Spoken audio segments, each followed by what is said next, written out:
So I've been researching on all of the new Mario Kart World stuff that's been coming out over the past couple days, and from what I've seen, there is definitely room for improvement. One thing's for certain, I am not a huge fan of the new gimmick of this game, which is the new Grand Prix style they're going for. Essentially, you do 3 laps on the first track, and then you have to drive 2 laps to get to the next track, and then when you get there, you only do 1 lap on the actual track. Like, what the fuck? You would think even the 2 laps that you do to get there would at least be interesting. But like, from what I've seen, about like 80% of the footage that I've seen, it is just a long stretch of boring road with hardly anything to see. And I'm just like, what the fuck? A lot of people have seemed pretty confused about this new direction for the Grand Prix mode, myself definitely included. Because it just seems like a waste of time to have to drive 2 full laps of the next race on a boring road and then only get 1 single lap on the track that is listed. Now, another thing that I was intrigued by when I first saw it was the new boat/hovercraft gimmick. It looks cool in concept, but then when you start thinking about it a little bit more, it just gets worse and worse. It essentially limits the player to only above water driving, which is pretty stupid since the past 2 Mario Karts, 3 if you count Tour, allow you to drive underwater. Wario Shipyard, for example, is heavily altered due to this gimmick. The water sections are drained a decent amount, and you don't get to see the original underwater sections, which basically cuts out like half the track. This also means that most of the previous tracks that rely on the underwater gimmick will either be completely omitted from this game or be completely altered to make the track essentially a lake. A way better gimmick would have been to have the option to choose if you drive underwater or on top of the water, with like a switch of a button or something. This gives way better options for both shortcuts and alternate paths. This would help fix the issue of long, boring stretches by making the tracks have a lot more diversity in them. I mean, even with those long stretches, you could easily add like a little bit of water here and there or something, and instead of forcing you to drive on top of the water, you can have the option to go underwater and maybe find some extra coins or find a cool underground cave or something. Who knows? There's endless possibilities with that, but they just didn't take advantage of it. Now, this is kind of a nitpick thing for me, because I haven't really seen anybody else talk about this. I'm not a huge fan of the overall look of the menus and like the fonts used, because they remind me of like a mobile game. Every time I've seen like the new menu style and all the fonts that are used, I'm just like, this isn't Mario Kart. You look at like the past titles and they're all like very stylized, look professional almost. And then when you see this, it's just like, what the hell? At least that's how it is for me. I don't know. I'm also surprised no one else is really talking about the new cartoony look of the characters. It definitely resembles like the Mario Wonder style of things, which I did like the style for that game, but I don't think it necessarily fits the Mario Kart series, at least at the moment, because this new cartoony style to me kind of downgrades what was in the previous game. Mario Kart 8 was like high end and it had really cool graphics and it almost looked really realistic in some places. This game, to me, it just looks like a downgrade. Yeah, the quality itself is better, but the graphics, I'm like, come on, Nintendo, you could have done better than that. I'm also not really a huge fan of the bounciness of the gameplay, and I'm really hoping that that doesn't make the game feel loose or make it too distracting when you're actually driving. Because every time I've seen gameplay and people are drifting, it looks like the cart damn near tips over when you're drifting, and I'm like, that just looks either too distracting, or it looks like it would make the gameplay a lot looser feeling, and not as tight as Mario Kart 8. But then again, I can't confirm that obviously because I haven't played it, but I'm really hoping that's not going to be an issue. Another thing I'm surprised people aren't opposed to is the removal of the custom car parts, because a lot of people seem to be for it instead of against it. Personally, I've always preferred the custom car parts, since it gives the player more creative freedom for one, and it gives skilled players an opportunity to find the best overall combo. But that could also be Nintendo's reasoning to not do it. So skilled players don't find the best combo and then abuse it all online and everyone is using the exact same combo. Now, there is one thing that I like about this game, funny enough. I do like the new Plane Gimmick. It's new and fresh, and it gives the gliding ability more mobility with longer stretches of flying. Because what I've seen in the gameplay is whenever you hit the glider, it looks like you just fly for a lot longer and you have a lot more control. Because the original ones, they kind of forced you down, and if you pulled up, you didn't actually go up, which in this game you don't really do that either, but it definitely has more control instead of the game kind of forcing you in a certain direction, which I do like. Another new gimmick was the railing/wall jump thing, which I think is pretty cool, I guess. The railing gimmick to me seems to be a little overused in some tracks, but overall adds some diversity to the tracks, especially the ones that need it. While on the other hand, I'm still not into the whole wall driving/wall jump gimmick. It looks too finicky in some of the gameplay I've seen, and it overall just kind of looks unrealistic since there's no anti-gravity in this game. I know that's a little unnecessary to say because this is Super Mario we're talking about, but the unrealistic nature is pretty prominent in this gimmick, especially with the fact that there was an entire gimmick dedicated to the last Mario Kart game that achieves this effect with no questions asked. I do think the costume gimmick is a little weird since you have to eat food in order to unlock a costume. I feel you should be able to unlock them by either purchasing them with coins or doing missions in free roam, which, who knows, that may actually be one way to unlock them, but from what I've seen, the main way you unlock them is by getting those little lunch bags and then eating the food. I think that's pretty interesting. It makes it a little bit easier to get them, which I do like, but hey, who knows? Speaking of free roam, I do think that gimmick is pretty cool.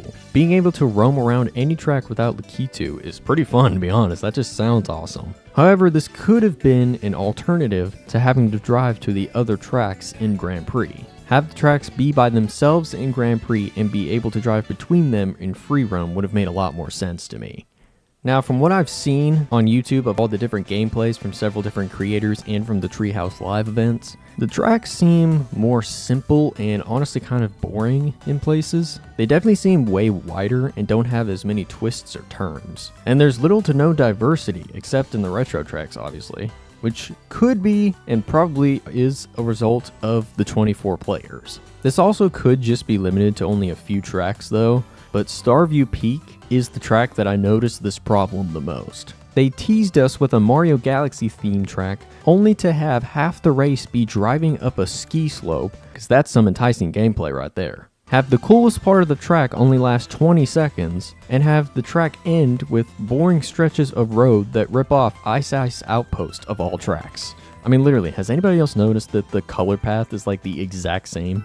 The water section was kind of intriguing at first, but was pretty underwhelming due to there being hardly any twists or turns. Yeah, this track's kind of a letdown, to be honest. I've also heard some reused music between tracks, like Vancouver Velocity and Star Cup, and I've even heard Toad Harbor in another one, and I'm like, what the hell?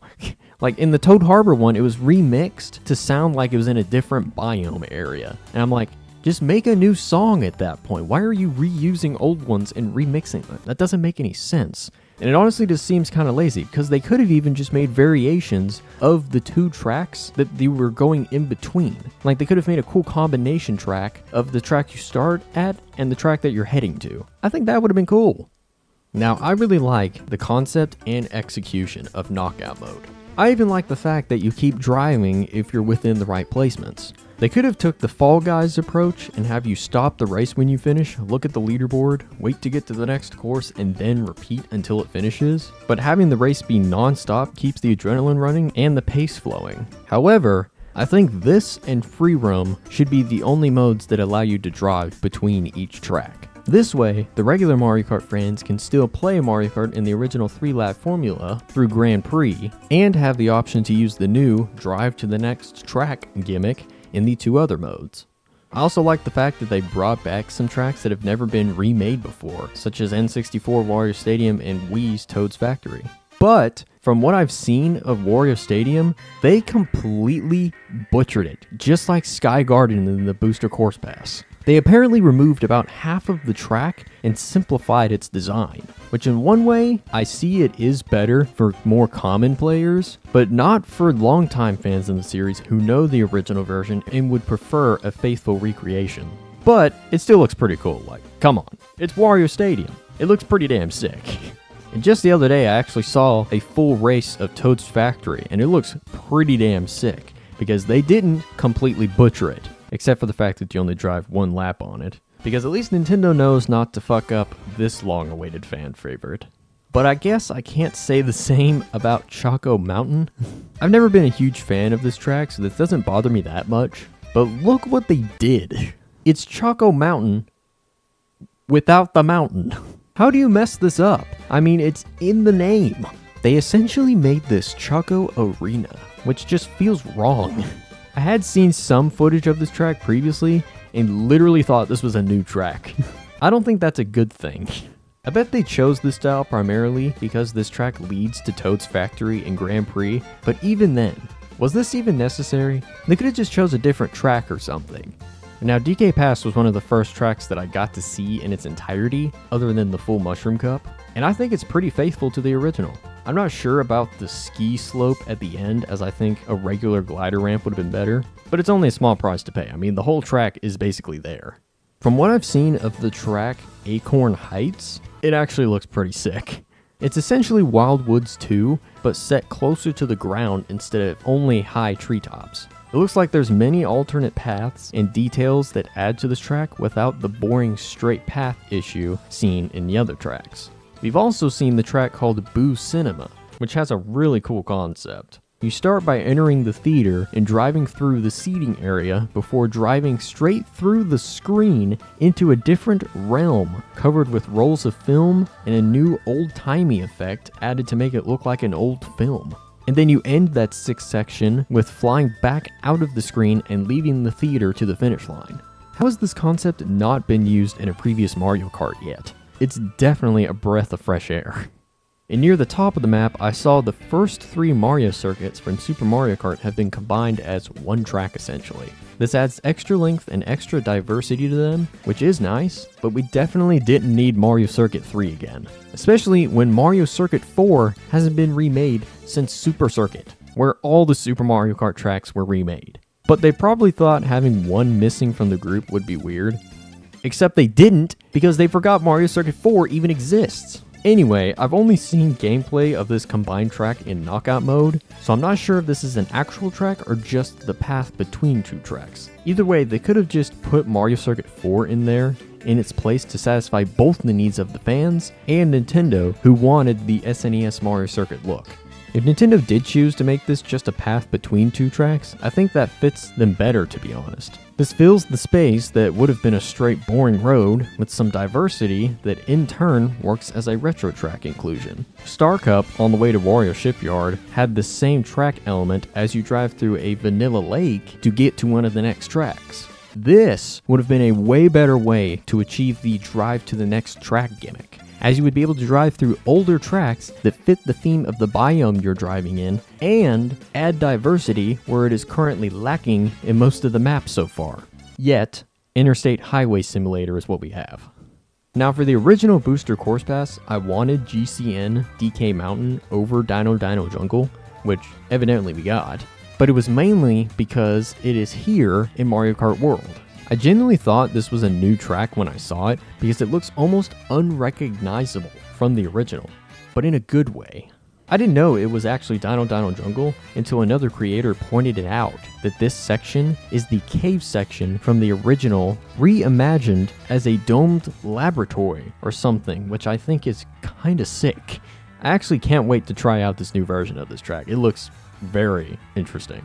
We've also seen footage of a Japanese-style track called Cheep Falls. This definitely has potential to be a sick track with its cool and unique scenery accompanied by this really cool waterfall section from the trailer.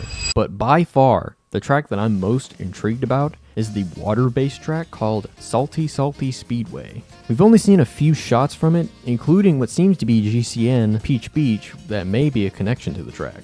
And I think these shots show off a track with immense potential. The town area includes waterways similar to ones you'd see in Venice, while the other shot we see shows a massive lake that looks like it spans a large portion of the track. This shot alone is so beautiful and honestly gives hope for what this game will offer on launch day.